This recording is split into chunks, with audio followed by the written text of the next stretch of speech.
Don't worry, Mom, 'cause I'm not afraid. Don't worry, Mom, 'cause I'm on my way. I'm on my way to the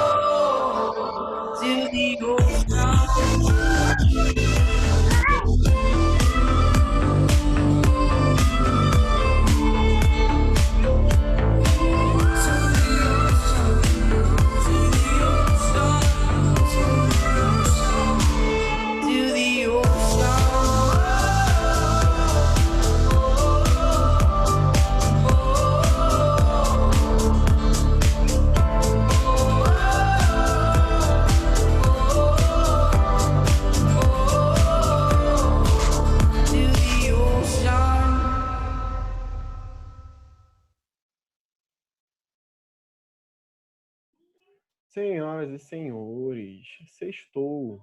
Vamos lá? Mais uma aula de SIC, chegando à reta final da disciplina. Então, passo as orientações do último e mais importante trabalho de vocês, tá bom? As instruções por escrito serão postadas no final de semana, tá? Então, fiquem atentos. A partir de segunda vocês vão poder encontrar lá no AVA. Mas o que será de fato? O portfólio de vocês mudou, tá? Não será mais de uma forma escrita individual. Então, retornaremos aos grupos anteriores, retornaremos à distribuição feita de grupo 1, 2, 3 e 4. E o portfólio será um portfólio em vídeo, será um portfólio digital. Como é que vai funcionar isso? Eu vou lá determinar alguns temas, são os temas que a gente veio trabalhando ao longo da disciplina, tá? Vou distribuí-los e o grupo vai determinar como será apresentado, quem vai falar, quanto tempo vai falar. O importante é que todos do grupo falem e aí esse trabalho seja postado da mesma forma que vocês postaram o trabalho de ética. Então, pessoal, é muito simples, tá? Seguir as orientações pelos temas que a gente já vem tratando. Vocês vão falar de aspectos históricos relacionados à enfermagem, os científicos, falar de aspectos políticos, vão falar de todos esses temas. Vocês vão compilar tudo isso num vídeo único, tá, do grupo, e vão postar isso no YouTube. A avaliação vai ser do grupo, é individual, tá? Então teremos duas avaliações. Então, quem não participar das avaliações terá a sua nota prejudicada, certamente, mas preciso que vocês funcionem como uma unidade, tá bom? Isso é uma prerrogativa importante para o trabalho. Dito isto, tá? Dúvidas sobre o método que será feito o trabalho?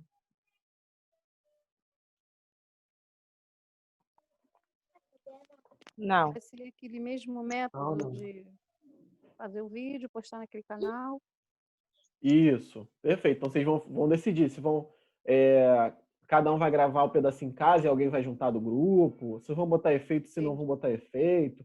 Se vão fazer no formato de jornal, se vão fazer no formato de depoimento. Isso aí é a criatividade de vocês, tá bom? Vocês podem usar a forma que vocês quiserem para poder apresentar os temas. Colocar imagens, colocar trechos para vocês comentarem e falarem dos aspectos. Posso pegar um vídeo da internet e falar sobre aspectos sociais relacionados à enfermagem e aí usar aquele vídeo como gancho. Também pode, tá? Posso narrar também? Oi? Tá bom. Posso narrar umas partes? Pode narrar o vídeo. A forma criativa, né? Vai ficar bem à vontade para vocês usarem. A única coisa que eu vou pedir é para vocês respeitarem um tempo de 10 minutos no máximo, tá? Onde todos têm que falar alguma coisa, pelo menos. E aí tem identificação de vocês também no vídeo, tá? que eu não conheço Tá todos bom. os rostinhos, é mais porque vocês fecham as câmeras de vocês. Então, sempre que aparecer alguém no vídeo, se apresentam, então colocam uma legenda, o que vocês acharem melhor. Tá certo? Ok. Beleza, então podem começar a se reorganizar dentro dos grupos de vocês já sabem quem são. E aí a previsão de entrega, tá, é até a semana de prova de vocês. Temos 2 semanas, mais ou menos. Professor, Oi. o conteúdo o senhor vai passar final de semana pra gente? Vai aparecer lá no AVA? Ou já tá? Não, eu vou postar agora, porque eu estava esperando a aula de vocês para poder postar junto com outra turma que também tem aula de SIC comigo. Então, para caminhar junto. Tá jóia. Então, é isso. Mais dúvidas?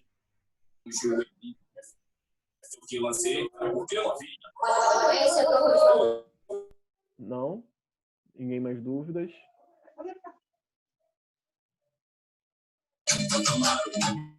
Bom, pessoal, seguinte, então a aula de hoje falaremos sobre nosso cronograma inicial, né, original, estavam previsto, falarmos nesse momento de aspectos psicológicos da enfermagem, mas eu dei uma pequena alterada no cronograma, porque tivemos a oportunidade de colocar mais umas aulas, então achei oportuno. Então será o tema da aula de hoje, falaremos sobre sigilo profissional, então a disciplina de SIC vai tratar desse tema.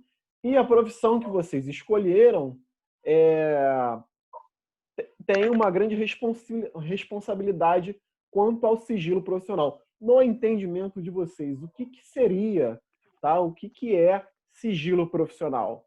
Um de cada vez, não precisa se atropelar, é só falar com tranquilidade, todo mundo vai poder ser ouvido. Vai lá. Bom, eu acho que é a gente ter respeito ao próximo, o que a gente está vendo no setor, a gente só vai ver e não vai ficar espalhando para ninguém. Mas o quê? Eu acho que é a gente guardar as coisas, o que a gente está vendo lá, e você tem que guardar para você, e não ficar espalhando para os setores, para familiares. É ética, né, no caso. E para a esposa e para o marido, pode contar? Eu acredito que não, que tá no trabalho, você e teu paciente, você tem que... É o certo, né? Não quer dizer que todo mundo faça. Alguém gostaria de complementar essa definição de que é sigilo profissional? O que é esse segredo?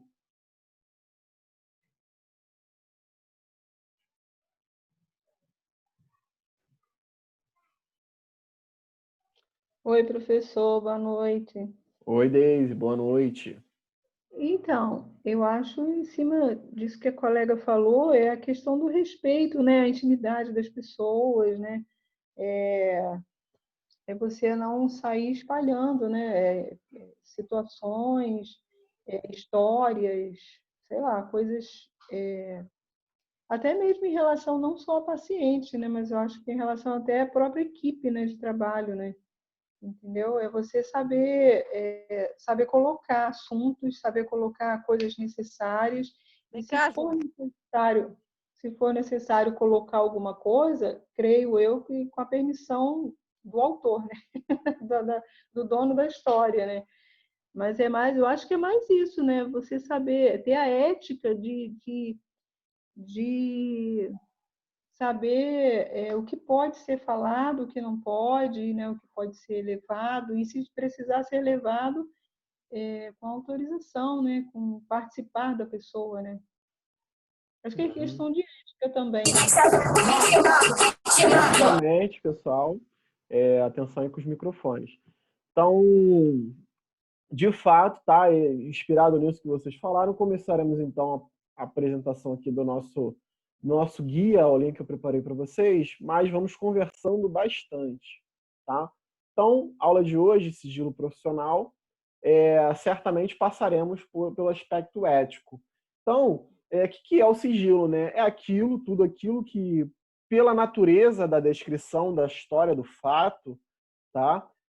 Ou por um contato especial, deve ser conservado no oculto. Então, tudo aquilo que a gente deve guardar de alguém, a gente vai entender que faz parte do sigilo. E o sigilo profissional é basicamente a ciência de fatos que chegam ao conhecimento do profissional em razão da profissão que exerce.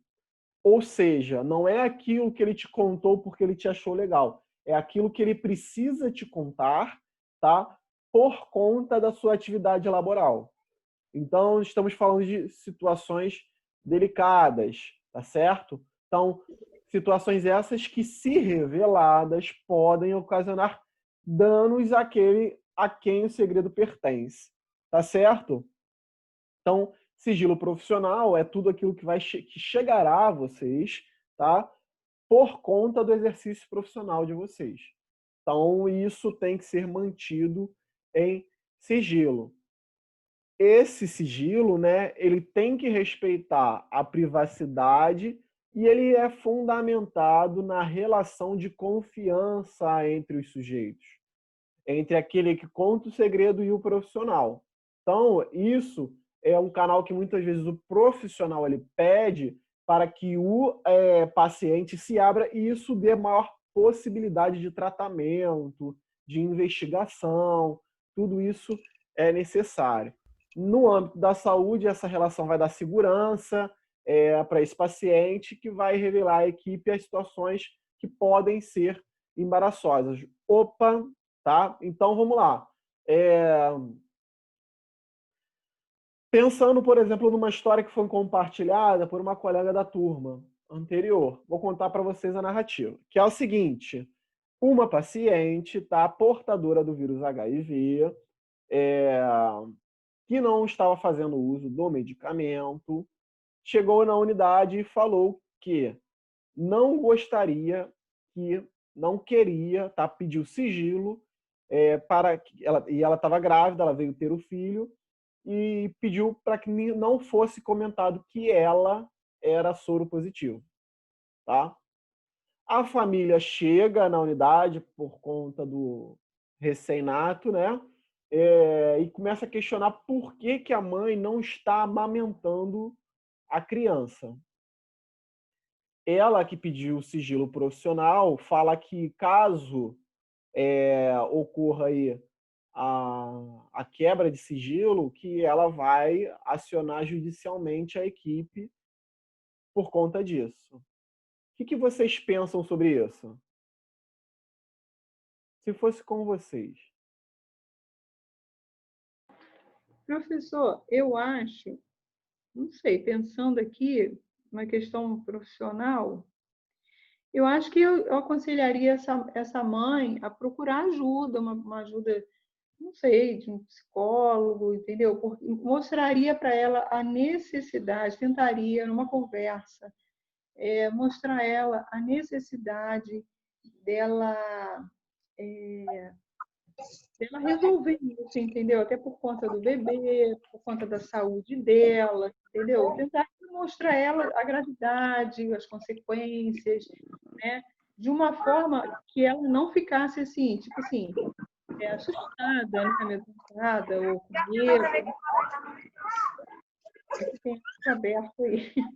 Aí, eu acho que eu tentaria fazer isso, né, para que ela buscasse ajuda e para que ela mesma contasse para a família, entendeu? Resolvesse essa situação. Não sei se seria o método certo, mas eu penso que eu acho que teria que ser feito assim.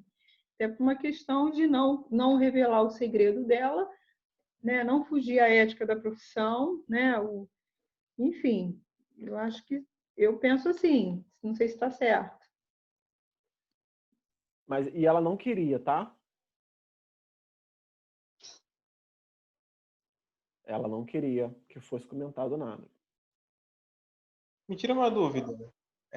A mãe é soropositiva, a criança automaticamente não é soropositiva? Não necessariamente, pode ser que seja, tá? Mas pode ser que também, se ela fizer um pré-natal adequado, é possível que a criança não seja soropositiva. Então, todos os cuidados, né? Obviamente.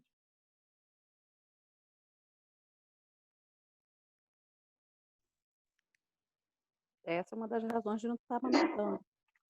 E se a criança não é positiva e ela pode transmitir, né? Pode. Com certeza. E é isso aí uma das razões do sigilo, né? E o que vocês falariam para a família que questiona a equipe de enfermagem por que a mãe não amamenta a criança? Eu acho que está mais assim porque a Deise falou. Eu tentaria não convencê-la, né? Mas conversaria, né? Mas Sobre a causa. esse fato aconteceu e ela não queria. Não queria. Não, eu conversaria com ela. Mas ela não Primeiro, queria. Foi falado para com ver a ela, possibilidade. falaram tudo que podiam falar para ela poder abrir o jogo, mas ela não queria. Mas isso aí tem o risco do recém-nato, né? Também ficar sem amamentar. Isso aí não seria até, de repente, um caso policial, não? Assim, mas também tem que pensar também no novo código de ética de enfermagem, gente. Entendeu? Tem que pensar muito nisso também. O profissional falando, né, para a família dessa menina, ele vai Estou estar falando que vou falar infringindo para a a lei, família. né? Falei que ia conversar com ela. Tentaria uma aproximação com ela. Não estou falando de família. Não, eu sei, mas eu tô voltando lá na questão da Daisy, né, Daisy? Estava comentando aí. O professor está perguntando como a gente abordaria a família do paciente, né? A paciente pediu sigilo. A paciente está pedindo sigilo, é um direito dela, entendeu? E os enfermeiros, ele tem que manter o novo código de ética de enfermagem aí, entendeu? É isso que o professor está querendo saber. O marido também não sabia, tá? Pois é, complicado. Eu não sabia, é estranho. Não, eu ia falar assim pra família dela. Se perguntasse, ela ia falar assim, não, que ela tomou algum medicamento. Não Essa história já aconteceu comigo no hospital. Vai falar isso pra família. Eu acho que essa paciente, eu não sei. Complicado, hein? Isso, né? Ela tem que ser encaminhada para uma equipe, né, de profissionais, entendeu? Até chegar ao ponto dessa... Porque, tipo assim, a família vai questionar, a gente não vai poder contar, né? Para a paciente, foi o que eu falei, eu penso que deveria falar para a paciente, trazer assim, a consciência dessa paciente, a necessidade dela falar, mas aí ela não quer falar. E aí a família vem questionar. Eu acho que tem, não sei se eu estou certa, professor, eu estou pensando aqui. Eu acho que, vamos supor, numa rede básica, né, num posto de saúde, essa família ela tem que ser encaminhada para uma equipe Psicólogo, assistente social, psicólogo, entendeu? Para que haja como é que eu posso dizer? Para que haja esse mover todo de ser resolvido isso, da paciente ter que falar, de chegar a esse esclarecimento de que há uma doença e de que ela não... Entende? Eu acho que só o corpo de enfermagem não vai poder resolver isso. Tem que encaminhar isso, tem que trabalhar com essa família. Falaremos mais, traremos mais luz a esse caso, tá? Baseados no novo Código de Ética. Fiquem tranquilos, tá? Eu queria contextualizar para que vocês entendessem o dilema. Uma outra situação que aconteceu também foi o seguinte: um cidadão, tá, estava num carro com uma senhora, a qual ele estava se relacionando naquele momento e sofreu um acidente, tá?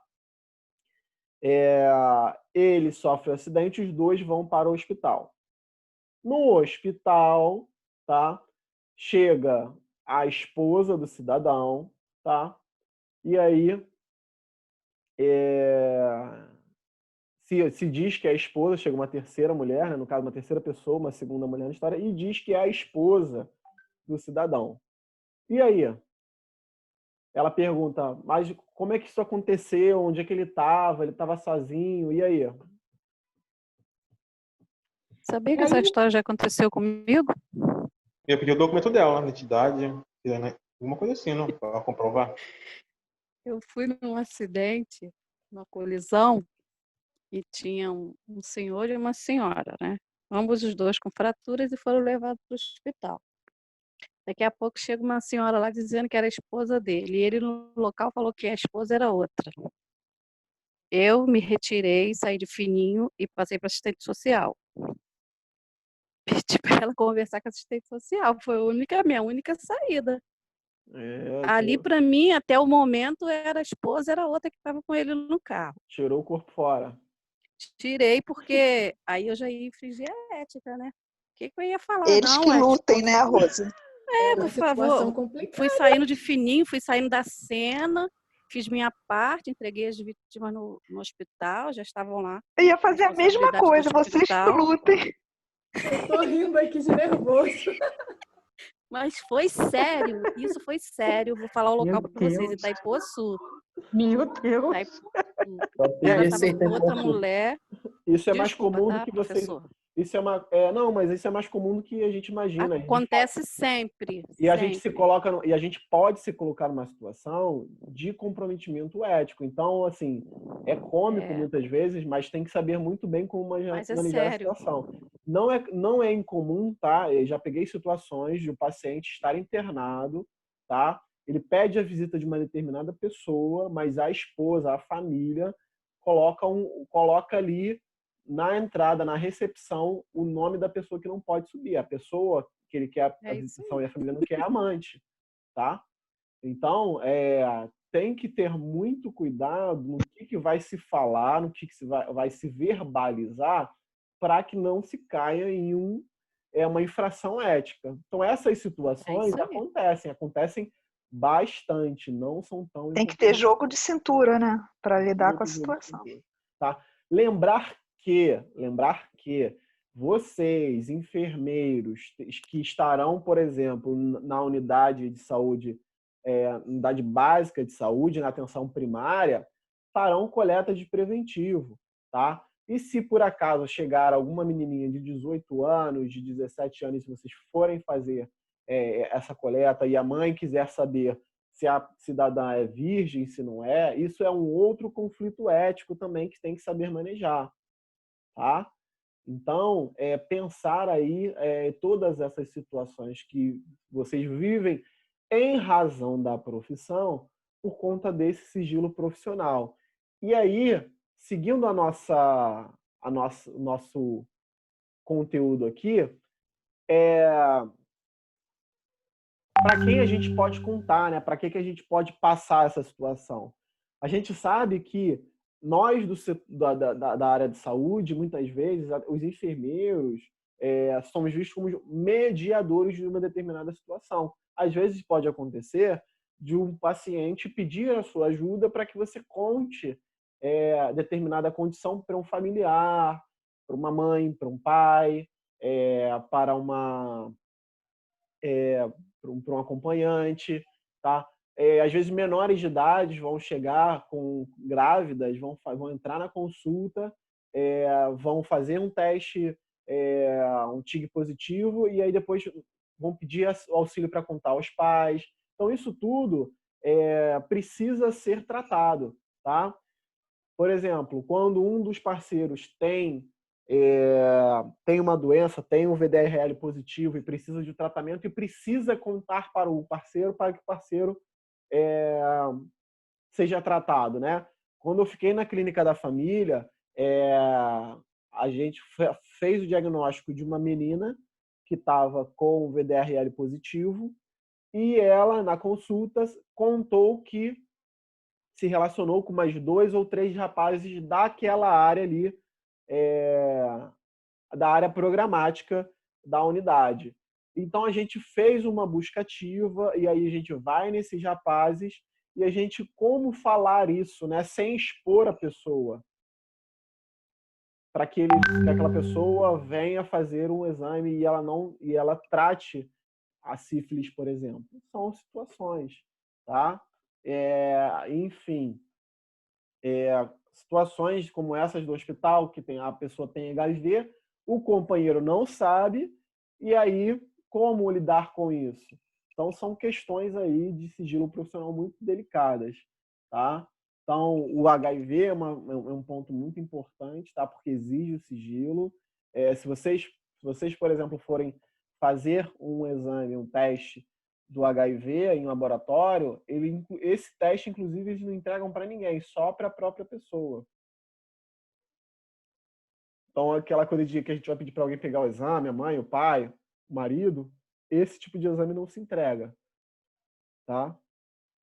E isso faz com que exista uma necessidade, tá, de uma abertura, de um vínculo com essas pessoas para que essas pessoas se sintam confortáveis e então cheguem a esse sigilo profissional. Outros profissionais também têm essas situações, como psicólogos, médicos, tá? Mas nós temos a nossa condição aqui também. Qual é o papel nosso no meio dessa história toda? A gente tem que entender qual é a nossa importância, porque a gente tem que buscar informações, tá? Do paciente e saber que informações são essas que vão interferir na equipe multi ou não, tá? Acolher essa pessoa, ter a confiança dela e dar a segurança de que aquela informação não vai ser uma informação vazada. Quem trabalha... tive colegas que trabalhavam em auditoria, por exemplo, de planos de saúde, e passava na mão deles solicitação de procedimentos de pessoas famosas, por exemplo, em que eu tinha que autorizar determinada coisa que era muito íntimo. Imagina se aquela informação fosse vazada, tá? Então, o papel do enfermeiro nessa situação é trazer essa segurança para aquele paciente, buscar essas informações e garantir essa privacidade do paciente, tá? Chegamos ao código de ética. Então, a primeira coisa que está lá no capítulo Código de Ética, se vocês ainda não leram, mesmo a gente já tendo passado pelo aspecto ético, é muito rapidinho, né? Mas sempre reforço com vocês. Leiam o Código de Ética, é muito rapidinho. Tem lá um aplicativo, tá? Vocês podem ler pelo telefone celular, ou vocês podem buscar na internet o PDF que tem, até mesmo no próprio site do COFEM. Então, o que diz no Código de Ética de Enfermagem sobre esse aspecto do sigilo profissional? Bom, no capítulo 1 dos direitos, tá? Direitos de quem? Direitos do profissional. Então, qual é o direito de vocês enquanto profissional? Vocês têm o direito de ter acesso a informações relacionadas à pessoa, família e coletividade, necessárias ao exercício profissional. Ou seja, o profissional de enfermagem ele tem direito de acesso ao prontuário ou informações que sejam importantes para a assistência. Então, casos de soro positivo, doenças infecto-contagiosas, situações que vão determinar ali a conduta do paciente, os cuidados, o profissional de enfermagem ele tem o direito de ser informado, tá? Então, não existe essa coisa, eu só vou contar para você, o professor entra no consultório médico e falou, só não quero que ninguém saiba que eu tenho HIV e vai passar por um procedimento. Isso não é possível. O profissional ali médico tem que contar para os outros profissionais. Assim como nós, tá, da equipe de enfermagem, uma vez que tenhamos conhecimento disso, teremos que compartilhar com a equipe que irá prestar o cuidado. Vejam bem, com a equipe que irá prestar os cuidados, não com o setor de cima, o setor de baixo, o setor do lado, com a vizinha que eu conheço, tá? Prestem bem atenção, por quê? Porque isso é uma infração ética grave, tá? Isso pode gerar, além de um processo ético, um processo penal. E aí vocês vão ter que responder criminalmente, tá? Ou até civilmente, por pedido de indenização, porque falou que não tinha que falar, destruiu a vida da pessoa. Então tenham muito cuidado por conta disso. A gente tem acesso, a gente tem o direito de ter acesso, mas muito cuidado com essas informações que a gente tem acesso. E, além do mais, como o artigo 12, ele traz para a gente que o profissional de enfermagem ele tem o direito de se abster, tá, de revelar informações confidenciais de que tenha conhecimento em razão do seu exercício profissional. Ou seja, tá? Pegando esses exemplos que a gente utilizou, o primeiro lá da senhora, da cidadã que estava com HIV e não queria que fosse partilhado. Além de ser direito dela, esse sigilo profissional, o profissional não tem essa obrigação de falar com o pai, de falar com a família, tá? Nesse caso, a situação dela, o profissional pode se abster de passar essa informação confidencial. Então, se por acaso vocês passarem por uma situação delicada em que alguém de fora, da família, seja lá do que for, vierem buscar informação em vocês têm o direito de se abster dessa informação, de revelar essa informação. Mesmo que seja uma situação policial, tá? Dependendo do caso, obviamente. E aí, às vezes, vai precisar um desenrolar jurídico para ter uma liminar, para que aí sim você esteja apto a falar. Muitas vezes até a consulta da revelação. Vou dar 2 exemplos aqui básicos, tá? Imagina que vocês estão na consulta de enfermagem na unidade básica de família quando vem uma adolescente de 16 anos, tá? Fazer a consulta com vocês, ela vem sozinha, tá? E ela informa que tem uma vida promíscua, tá? Que ela tem uma vida promíscua. E aí, a família, a mãe dessa pessoa, a mãe dessa menina e o pai dessa menina, que estão da área adscrita, vem até você e faz o questionamento da vida sexual da filha. Vocês revelam ou não revelam? Tem 16 anos. Não.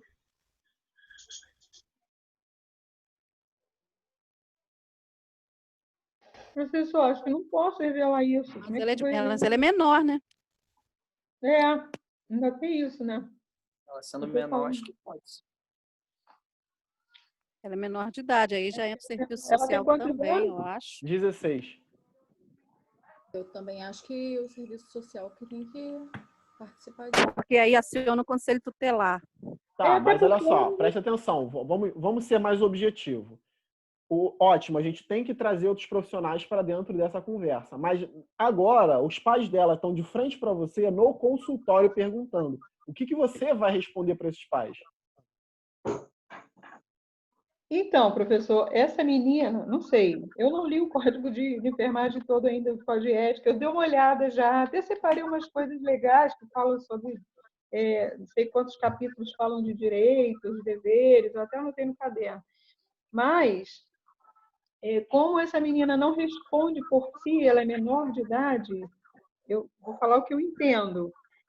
Nesse caso, eu acho que os pais deveriam ser informados, né? Porque quem responde por eles, se eles estão ali, então, essa menina é menor de idade, ela não responde por ela. Uhum. Então, tem aquele comportamento que é promíscuo, né? Que se relaciona com várias pessoas, não se protege. Então, é complicado, hein? Complicado, hein, professor? Os pais dela estão sentados na cadeira de frente para vocês, perguntando, e aí?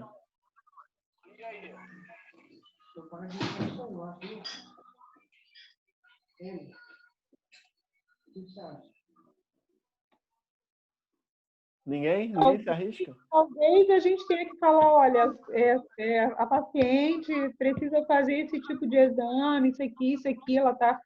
Não sei, professor, talvez tenha que apresentar, então, tipo, alguns tipos de exames. Aí vai gerar, de repente, naquele momento, um questionamento, de repente, com os pais, com a menina. Por que tem que fazer isso? Por que está acontecendo isso aqui? Aí a menina vai ter que falar, porque a gente não pode omitir uma história, né? Vamos dizer assim, uma verdade da pessoa, mas os fatos ali. Vamos supor que essa menina esteja com alguma doença, alguma coisa que ela precise fazer algum tipo de exames que os pais vão desconfiar. Entendeu? Alguma coisa tem que acontecer, professor. Alguma coisa tem que acontecer, é ótimo. Alguma coisa tem que acontecer. Mas, de fato, tá? Vocês vão estar frente a essas situações e aí o que fazer, né? Porque ela, inclusive, pode falar, pode negar para os pais. Pai, não sei por que ela pediu isso não, a enfermeira lá tá meio maluca. Acho que é procedimento padrão. Aí o pai vem em cima de você e fala, por que você pediu isso aqui para minha filha? Porque no exame, a gente não pode falar que acha nada, tem que ser tudo comprovado, né? Não, pai, aqui, não, paizinho, olha só, no exame deu isso aqui. Aí mostra, confere lá. E você pode mostrar? Paizinho foi Falo ótimo. logo que faz parte do protocolo. Bota a culpa no protocolo e tá ótimo. Aí fala que vai dar polícia e tudo, conversa e rapidinho vai resolvendo. João falando. Então, Essa menina que faz unha, ela, você já conhece ela? vamos lá. Então, seguindo os direitos, né? Então, a gente falou dos direitos do profissional, vamos falar, então, dos deveres, né? Esse é um capítulo muito importante, capítulo 2 dos deveres. Tá? Quais são os deveres de vocês? Por que a gente fala disso em SIC? Bom, pessoal, porque quando vocês escolhem a profissão, esses deveres aqui que vocês estão se comprometendo, tá bom? Então, é o seguinte, o artigo 52 do Código de Ética Profissional, ele diz que manter o sigilo sobre o fato de que tenha conhecimento em razão da atividade profissional. Ou seja, vocês têm que manter o sigilo, tá? A prerrogativa é essa. Então, vocês vão manter o sigilo até que seja necessário o contrário ou venha uma situação que exija isso. Então, manter o sigilo sobre o fato que tenha conhecimento em razão da atividade profissional. Então, a premissa é essa. A premissa de vocês é não vou contar, tá? Até que se prove necessário o contrário. Aí vem a vírgula. Vírgula, exceto nos casos previstos na legislação ou por determinação judicial, ou com consentimento escrito da pessoa envolvida ou de seu representante ou responsável legal. Tá? Vamos destrinchar esse artigo? Vamos lá. 1.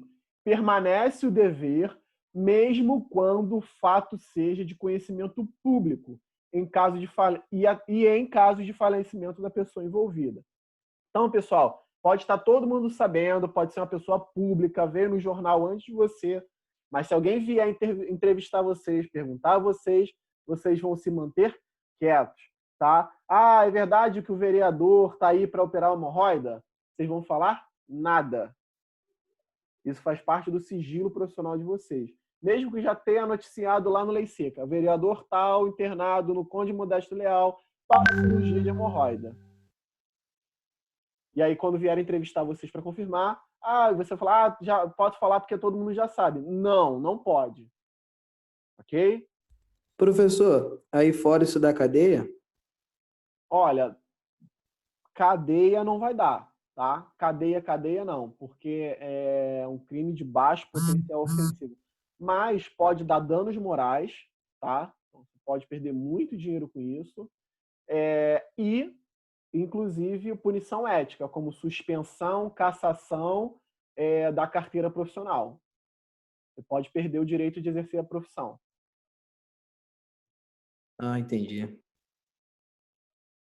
2. O fato sigiloso deverá ser revelado em situações de ameaça à vida e à dignidade. Ou seja, então a gente mantém o sigilo sobre o fato de que tenhamos conhecimento em razão da atividade profissional, exceto quando existem situações de ameaça à vida e à dignidade, na defesa própria ou atividade multiprofissional. Então, quando isso gerar risco à equipe, às pessoas, até mesmo ao indivíduo, isso tem de ser revelado, tá? Revelado a quem? Revelado a quem é de direito para ajudar, tá bom? E quando necessária a prestação da assistência, obviamente. 3. O profissional de enfermagem intimado como testemunha deverá comparecer perante a autoridade e, se for o caso, declarar suas razões éticas para manutenção do sigilo profissional. Ou seja, não é porque você foi intimado a depor, tá, que você é obrigado a falar. Depoimento em delegacia, tá bom, pessoal? Você só vai ser obrigado quando você, de fato, tiver algo escrito comprovadamente com o respaldo do conselho ou judicial para que você revele o fato. É obrigatória comunicação. Lembrando que aqui, ó, isso não inclui situações onde tem ameaça à vida, tá, pessoal? Então, vejam que tem que estar muito atento, porque você pode escorregar entre um e outro e acabar cometendo aí uma infração ética. 4. É obrigatório a comunicação externa para os órgãos de responsabilidade criminal, independentemente de autorização de casos de violência contra crianças, adolescentes, idosos e pessoas incapacitadas ou sem condições de firmar consentimento. Ou seja, chegou abuso infantil, seja sexual, seja agressão, de adolescente, de idoso, isso tem que ser comunicado independente, tá, da vontade e autorização das pessoas envolvidas. Então, chegou a mãe com a criança espancada, tá? E ela não autoriza, ela não tem que autorizar nada, ela não tem direito de autorizar nada. Aquilo tem que ser reportado, tá? Chegou com o adolescente, 12, 13 anos, espancado, isso tem que ser relatado. Chegou idoso, todo cheio de hematoma, falaram que ele caiu, tomou um tombo, isso tem que ser relatado aos colegas até fazer uma investigação. É chato para quem está levando? É chato. Muitas vezes tem, de fato, idosos, pessoas que vão correr, vão cair, vão se quebrar todos, mas o profissional, o papel de vocês, nas emergências, nas unidades hospitalares, é sempre ter esse tipo de visão. Tá? 5. Ainda, né? A comunicação externa para os órgãos de responsabilização criminal em casos de violência doméstica e familiar contra a mulher adulta e capaz será devida. Ou o que isso está dizendo? Está dizendo que chegou a mulher agredida, espancada, violentada, tem que se comunicar à autoridade policial, independentemente da autorização. Então chega lá a cidadã, mas é meu marido, ele fez isso porque estava nervoso, ele não é assim, foi a primeira vez que aconteceu. Independente da autorização, isso tem que ser comunicado, tá? Em caso de risco ou risco à comunidade ou à própria vítima, tá? A juízo do profissional e com conhecimento prévio da vítima ou de ser responsável. Então isso vai ser notificado, olha aqui, dona fulana, eu tenho que comunicar aos órgãos isso aqui, essa agressão. Aí a delegacia especial de atendimento à mulher vai definir se vai vai abrir um inquérito policial, se não vai. Agora, nosso papel é comunicar. Falar, dona fulana, eu tenho que abrir, porque faz parte da minha profissão, isso é uma situação que é necessária, esse relato, parará, pererê, pão duro. Beleza? Beleza. Então, tá bom. Calma aí. Não, aqui ainda não. Então é o seguinte, pessoal. No caso de adolescente, tá? Quando ela tem capacidade de julgar, tá? Você pode não abrir o sigilo, tá bom? Então, se como a gente falou do exemplo da vida sexual da menina lá, que os pais chegam, você pode se abster de abrir. Por quê? Não tá, a não ser que de fato se enxergue como uma situação de risco à vida. Não sendo a situação de risco à vida, tá? Que ela tem vários parceiros, você vai orientar, mas não é uma situação eminente de risco, né? Então, o que pode fazer nessa situação é se gerar dúvidas. Inclusive, você pode mandar uma carta ao Corém, tá? Questionando quanto à abertura do sigilo. Tá? Isso é possível. Isso acontece muito mais na medicina. Mas o profissional de enfermagem pode fazer. Faz uma carta para o Corém solicitando a abertura do sigilo profissional pela situação. E aí o Comitê de Ética do Conselho Regional de Enfermagem vai devolver o seu questionamento autorizando a quebra do sigilo ou não. Beleza? Ah, beleza. Tá? Até porque, pessoal, é o seguinte, não existe fórmula de bolo. Cada situação tem particularidades que são muito difíceis à interpretação. Então, não tomem essa atitude sozinhos. Se existe dúvida, se existe insegurança em fazer esse tipo de... tomar essa conduta, e não é uma coisa de vida ou morte, você não precisa tomar aquela decisão naquele momento, peça apoio, tá? De quem? Do órgão competente seu. Pode pedir apoio do psicólogo, tá? Pode pedir apoio do assistente social, mas quem vai te respaldar vai ser o seu conselho e não esses profissionais. Esses profissionais vão te ajudar a manejar a situação, mas quem vai te respaldar dentro do código de ética é o conselho profissional, tá? Dito isto, um resuminho dessas situações, eu tenho segredo profissional, tá? Aí eu revelo a equipe. Quando que eu vou revelar a equipe? É indispensável a atividade? Olha, é indispensável a atividade. Ele tem que saber para poder ter a atividade dele, para poder exercer. Então, eu tenho que compartilhar com a equipe. Olha, não é indispensável a atividade. Aquilo ali, aquela informação não vai fazer a menor diferença no atendimento. Então, eu não revelo. Tá? Um fluxozinho fácil para a gente poder entender. Revela ao responsável, sim ou não? Bom, é menor de idade? Sim. Esse menor de idade tem condições de seguir o tratamento com discernimento sozinho? Sim. Então, eu não revelo. É menor de idade? Não, não revelo. Então, é menor de idade? Sim. Tem condições de seguir o tratamento sozinho com discernimento? Não. Aí eu revelo. Então, se eu estou falando de uma adolescente de 16 anos que tem um comportamento promíscuo, que se relaciona com várias pessoas, sem preocupação com proteção, mas ela tem discernimento, ela consegue fazer o tratamento sozinho, eu não vou revelar o responsável dela. Responsável legal, no caso, pai e mãe. Beleza? Beleza. Tá, mas a partir de que idade, professor, que a gente pode manter o sigilo? Não, no caso de adolescente? Aqui, no caso, é o discernimento. A avaliação é se tem discernimento e tem condições de seguir o tratamento sozinho. Por exemplo, se ela precisa que os pais tragam a unidade para fazer tratamento, ela não tem condições de seguir o tratamento sozinha. Mas se ela vem por meios próprios e ela não precisa de ninguém para trazer e ela sabe fazer as escolhas, eu não vou revelar. Tá? Agora, professor, agora eu que vou colocar um caso. Olha só, vai que esse adolescente, a gente avaliou que ela tem condição tal de dar continuidade ao tratamento, demonstrou para a gente uma certa maturidade e tal, e aí saiu dali, pronto, jogou tudo fora, não vai dar nada, e foi só, né, para saber e tal.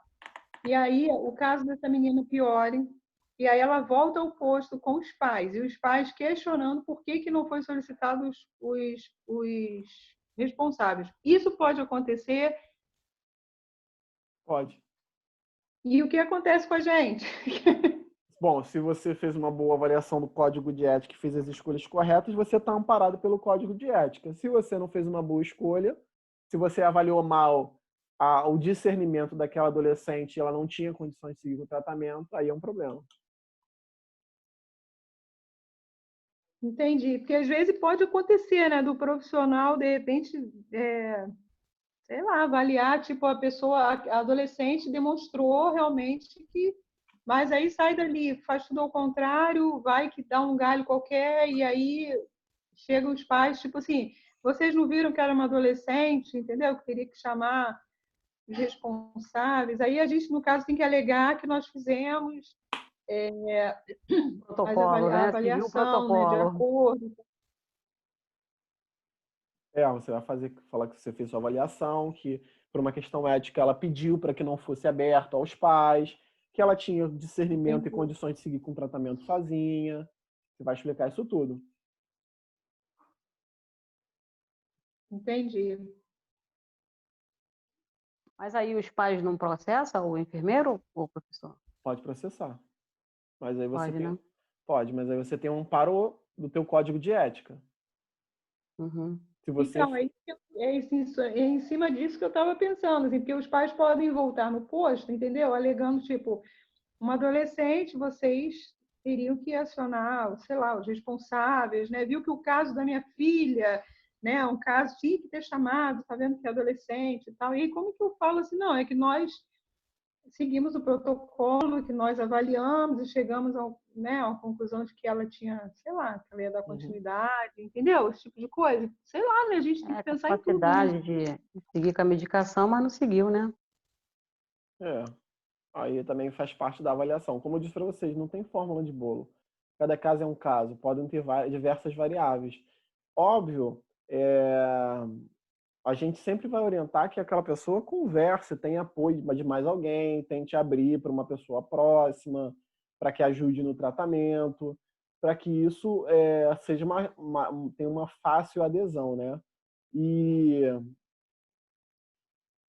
aí vocês podem fazer essa leitura, inclusive acional, porque isso não é uma coisa de vida ou morte que você tem que tomar uma decisão ali naquele momento e ficar com ela para sempre.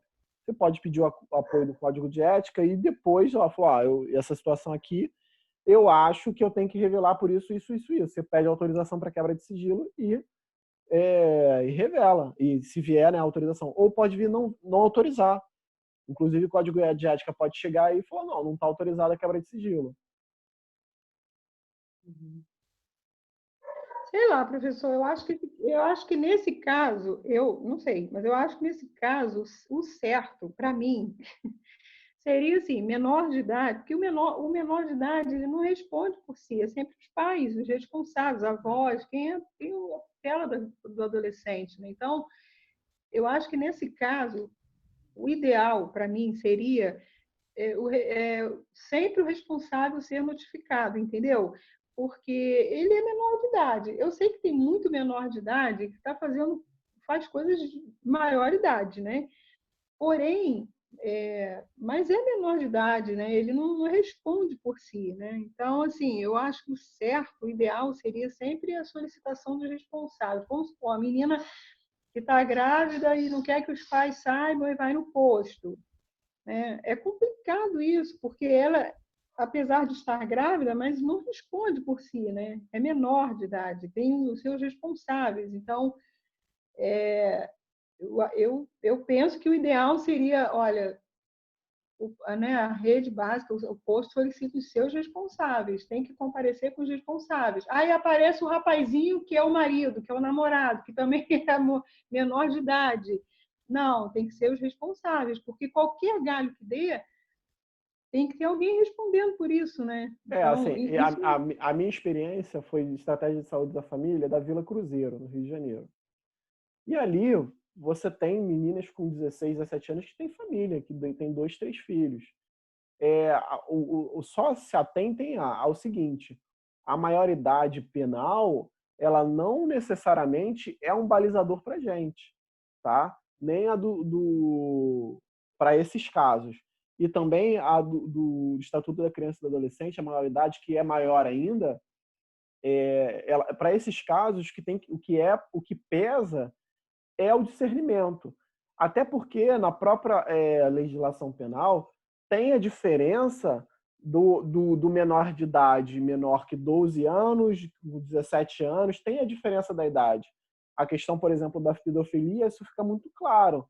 É diferente se relacionar com um rapaz adulto, uma mulher adulta, se relacionar com uma criança de 9 anos ou com de 17 anos. Por quê? Por conta do peso do discernimento. Então, não é tratado da mesma forma. Então, esse cuidado a gente tem que ter. Até, inclusive, porque quem pode vir a questionar a quebra do sigilo é o próprio paciente. Ele pode te questionar e questionar judicialmente a sua quebra de sigilo. Entendi. Realmente tem essa diferença no código, né? De idade, né? Por idade, né? Mas foi muito complicado isso, né, professor? Muito delicado. É muito delicado, é muito delicado. Por isso que a gente tem o Código de Ética, e mesmo assim não está claro, ele não diz exatamente o que você tem que fazer nessa situação. Ele te dá aqui uma noção geral, ele te deu aqui 5 itens do artigo 52 para poder te orientar. Mas ele não vai, ele, de alguma forma geral, ele pega as situações, mas não pega as especificidades, tá? Então, assim, essa aí está balizada, né? Por que pode? No artigo 4º, que é obrigatória a comunicação externa para os órgãos de responsabilização criminal, independente da autorização ou sem condições de confirmar consentimento.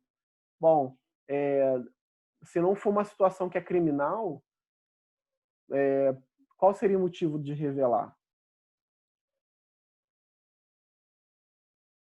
Não é uma situação de vida ou morte, não é uma situação criminal, não houve espancamento. Ela está mantendo relação sexual. Você vai revelar isso aos pais dela?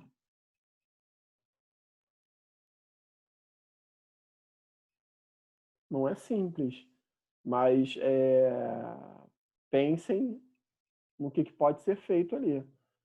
E aí a gente tem o último capítulo, né? Não está comum, desculpa, gente, é capítulo 3, ainda não corrigi. Passei já isso aí, não corrigi de novo. Que são as proibições. Lá no artigo 86, está proibido inserir ou divulgar informação inverídica ou de conteúdo duvidoso sobre assunto da sua área profissional. E no parágrafo único diz que fazer referência a casos ou situações ou fatos, inserir imagens que possam identificar pessoas ou instituições sem prévia autorização em qualquer meio de comunicação.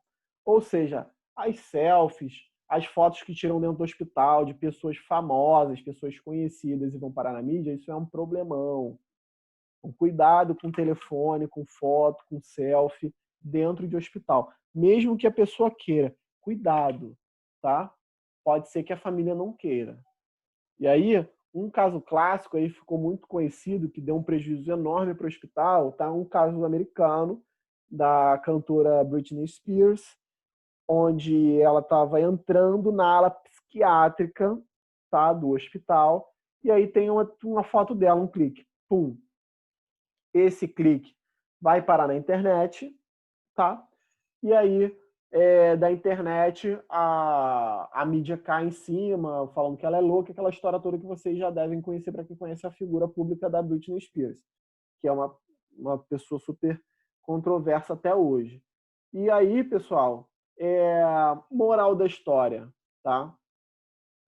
O hospital foi condenado a pagar aí a pequena bagatela de $865 mil para a cantora, por conta da quebra da privacidade, tá? O que vocês acham que aconteceu com os profissionais que tirou a fotinho? Com certeza sofreram uma penalidade. Foram embora e ainda tiveram que fazer uma vaquinha online para pagar. Foram demitidos.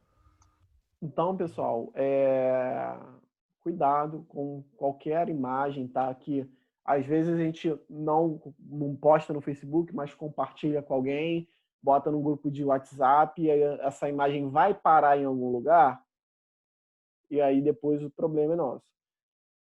Bom, isso tudo envolve, como vocês sinalizaram no início, né? A minha primeira pergunta.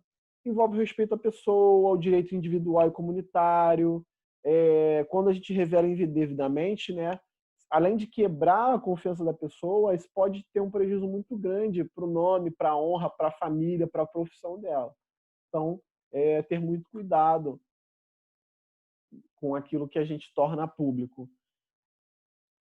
Um outro ponto, tá, gente? Eu falei do caso da Britney Spears, teve um outro caso que ficou muito conhecido, tá? Mas que foi um marco para um entendimento diferente do sigilo profissional. É o caso Tatiana Tarasoff, tá? Que era uma estudante que vou ler rapidamente, tá? Ela basicamente tinha um colega de quarto, que era um colega indiano.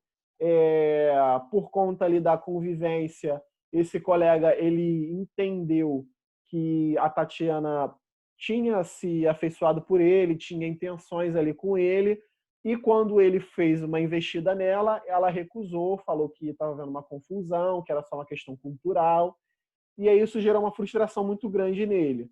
Essa frustração, ele foi buscar um profissional, buscou o psicólogo da universidade, tá? Foi fazer terapia, e nas terapias dele, ele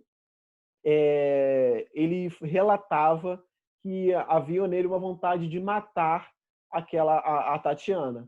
E aí, sabendo disso, o psicólogo que fazia o atendimento comunicou à polícia do campus, que fez uma intervenção e capturou ele.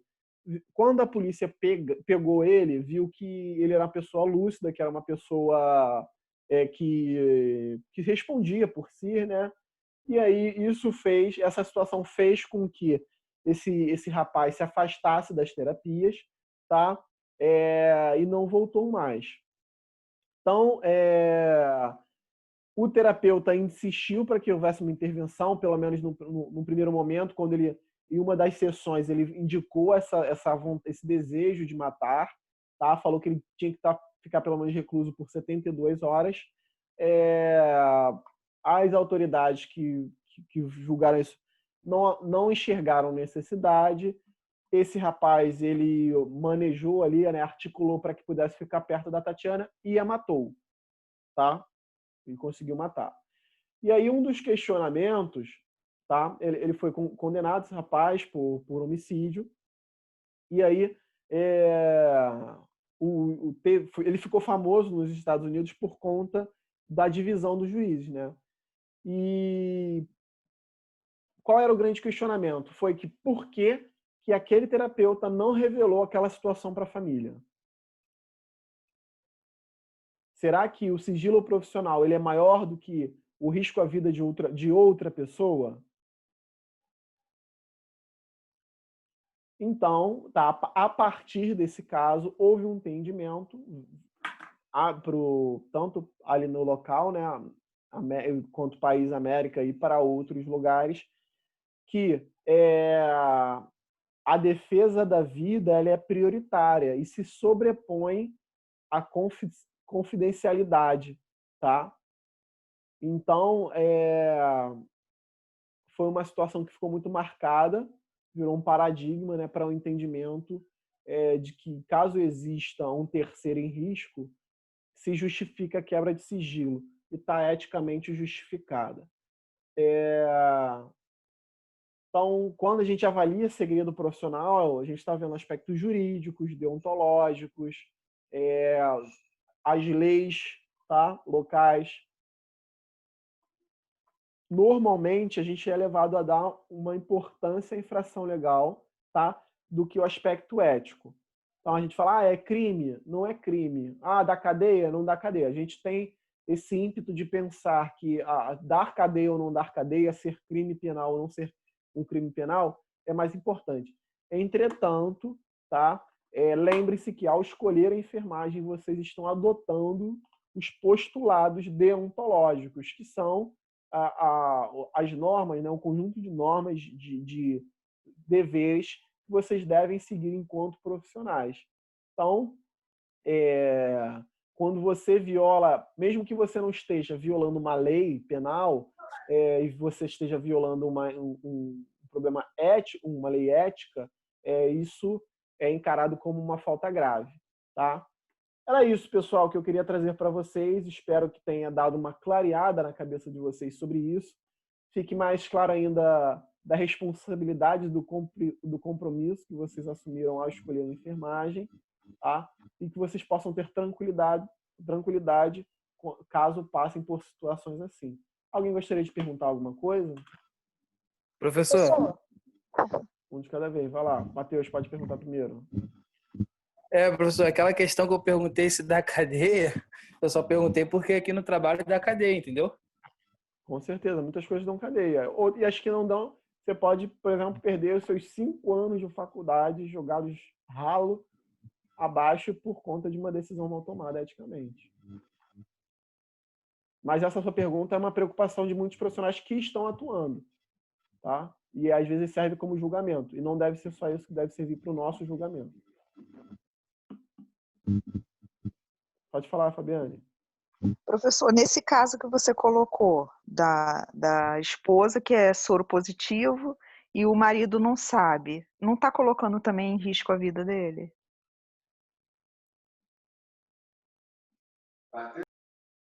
E aí, o que vocês acham? Não sei. Eu acho que tá. Eu também acho que tá. Eu acho não, tenho certeza. Porque ele tem o direito de saber para se tratar, né? Porque aí tem o direito dela, mas também tem o direito dele, e aí? Exatamente. E como você vai quebrar o sigilo aí para poder fazer com que ele tenha adesão ao tratamento? Tem que pedir permissão para quebrar o sigilo? Você vai ter que, na verdade, partir de uma conversa com essa pessoa, tá? Mas eu digo assim, se ela não quiser, não quero, de jeito nenhum, não vou revelar. Qual a posição da gente?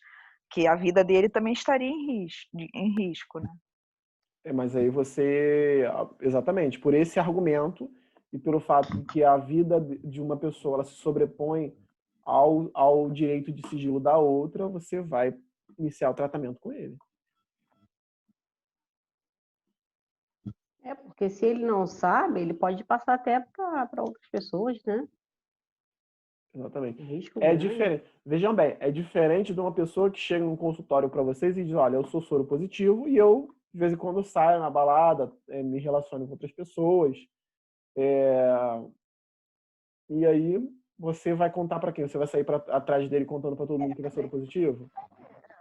Tá? Isso você não pode fazer. Isso você tem que manter o direito de sigilo dele. É diferente quando essa pessoa chega no consultório e fala, eu vou passar isso mesmo para todo mundo, eu estou revoltado, não sei o quê, eu vou transmitir vírus para todo mundo. Isso é crime. É muito sutil essa diferença. Aí, nesse caso, poderia ser acionada a polícia, não é isso? Pode. Porque ele, de maneira intencional, sabendo das condições dele, visa prejudicar outras pessoas.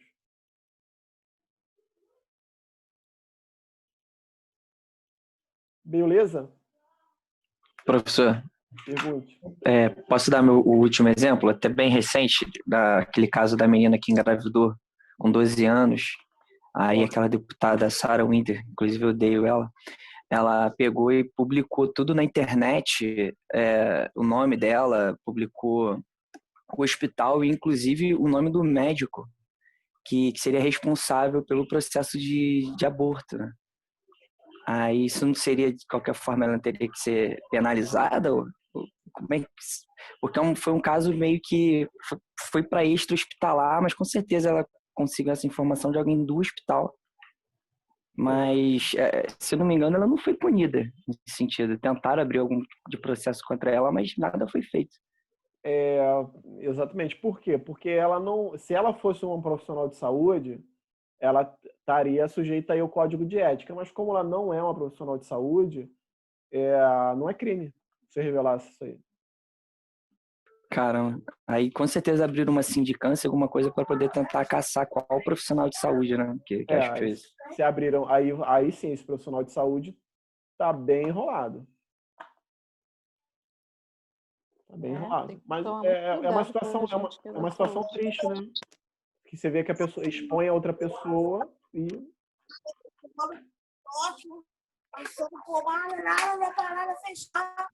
Eu já tô ficando desesperado. Caralho, que merda é essa? Nem me Beleza? falar, né? Beleza, pessoal. Com áudio aberto. Beleza. Bom, foi um prazer inenarrável estar com vocês hoje. Sextou, gente. Sextou. Bom restinho de sexta-feira para vocês. Sempre um prazer estar com vocês, ficar com vocês, brincar com vocês.